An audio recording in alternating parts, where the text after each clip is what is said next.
Visakha steel plant లో గత 40 ఏళ్లలో ఎప్పుడు లేని వాతావరణాన్ని యాజమాన్యం స్టీల్ ప్లాంట్ లో 7 కార్మిక సంఘాల నాయకులకు సోకాజ్ నోటీసులు ఇచ్చారు.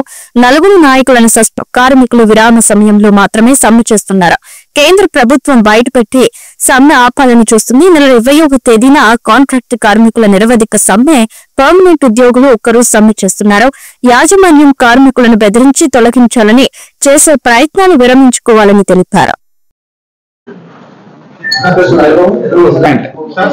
స్టీల్ ప్లాంట్ లో మే 20వ తేదీన నుంచి కాంట్రాక్ట్ కార్మికులు నిరవధిక సమ్మెకి వెళ్తున్నారు.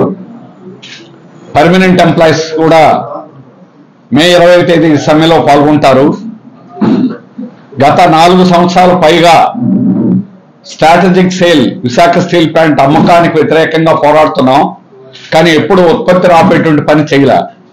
కానీ ఈరోజు యాజమాన్యం కేంద్ర ప్రభుత్వం ప్రత్యక్షంగా ఉత్పత్తిని స్తంభించేటువంటి పద్ధతుల్ని పాటిస్తూ ఉంది. విశాఖ స్టీల్ ప్లాంట్ లో యుద్ధ పరిస్థితిని ఎక్కడ ఎవరు ఎంప్లాయ్ కూర్చోవడానికి లేదు, నుంచోడానికి లేదు. ఇప్పటికే 5 ఏళ్ల నుంచి రిక్రూట్మెంట్ చేయకుండా మొన్న 1213 మందిని విఆర్ఎస్ లో పంపించిన తర్వాత 3 పని ఒక కార్మికుడు చేస్తున్నారు. ఎంఎంఎస్ఎం డిపార్ట్మెంట్ లో ఒక్కొక్క మిషన్ దగ్గర ఒక కార్మికుడు ఉండాలి. 4 మిషన్లు ఒక కార్మికుడు చూస్తున్నారు. ఇట్లాంటి పరిభారం మోస్తూ ఒకవైపున, రెండో వైపున మీరు సమ్మెకి వెళ్తున్నారు, మీరు సమ్మెకి వెళ్ళడానికి లేదు, మీటింగ్లు పెట్టడానికి లేదని చెబుతున్నారు. దేశవ్యాప్తంగా 22 సమ్మెలు జరిగాయి. 91 నుంచి 22 సమ్మెలు విశాఖ స్టీల్ ప్లాంట్ లో జరిగాయి. ఈ అన్ని సమ్మెల సందర్భంగానూ కార్మికుల మీద మీటింగ్ లోపల పెట్టడం అనేటువంటి విరామ సమయాల్లో మీటింగ్లు పెట్టడం పద్ధతి, ఆనవాయితీ. ఈ రోజు కూడా సెయిల్లో అన్ని డిపార్ట్మెంట్ బిలాయ్ బొక్కారు అన్ని చోట్ల కూడా అలా జరుగుతున్నాయి. కానీ ఒక్క వైజాగ్ స్టీల్ ప్లాంట్ లో మేము మీటింగ్లు పెట్టనివ్వం. ఎవరు మీటింగ్లు పెడితే సస్పెండ్ చేస్తాం. పర్మనెంట్ ఎంప్లాయీని ఇట్లాంటి పద్ధతిలో ట్రేడ్ యూనియన్ చర్యలు వల్ల సస్పెండ్ చేయడం అనేటువంటి 40 ఏళ్ల చరిత్రలో లేదు. అట్లాంటి పద్ధతిని ఈరోజు అమలు చేస్తున్నారు. అంటే బెదిరించి పని చేయించాలని, బెదిరించి సమ్మెను ఆపాలని, అడ్డుకోవాలని ప్రయత్నం చేస్తున్నారు. వీళ్ళ తరం కాదు, ఖచ్చితంగా సమ్మె జరిగి తీరుతుంది. అట్లాగే 19వ తేదీ నేషనల్ లీడర్స్ అందరూ వస్తున్నారు.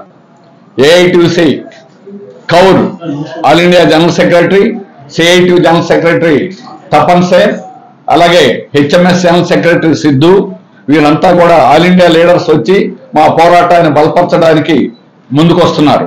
ఆ విధంగా దేశంలోనే ఒక వినూత్నంగా జరిగేటువంటి, నిరవధికంగా జరుగుతున్నటువంటి పోరాటాన్ని కేంద్ర ప్రభుత్వం ఎలాగైనా అణచాలనేటువంటి ప్రయత్నాలు చేస్తుంది.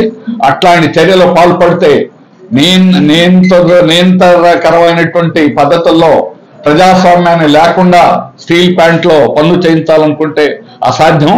వేల మంది కార్మికులు ఉన్న దగ్గర ఇట్లాంటి భారీ ఉక్కు పరిశ్రమల్లో ఇటువంటి తప్పుడు పద్ధతుల్లో ప్రజాస్వామ్యాన్ని కూనీ చేసేదానికి ప్రయత్నం చేయడాన్ని తీవ్రంగా ఖండిస్తున్నాం.